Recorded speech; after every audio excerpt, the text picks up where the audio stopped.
13-cü layihəyə start verildi. Çox sağ olun ki, şəhidlərimizə belə dəyər verirsiniz. Buyurun, söz sizdə. Mən də hər birinizi salamlayıram.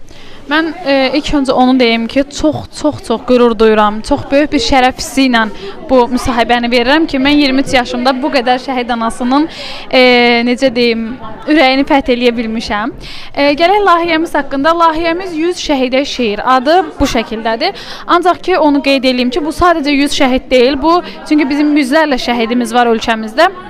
Bu bütün şəhidlərimizə həsr olunmuş bir layihədir.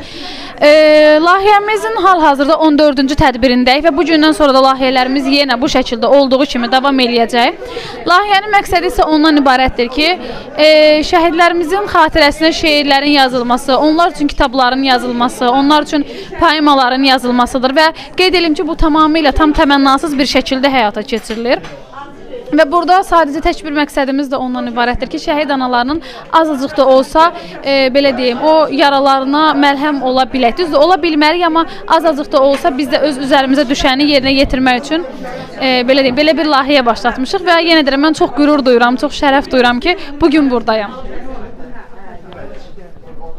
Çox sağ olun ki, şəhidlərimizə bu qədər dəyər verirsiniz, onlara şeir bəstələyirsiniz. Allah sizə can sağlığı versin, Allah bütün şəhidlərimizə rəhmət eləsin. Minnətdaram sizə.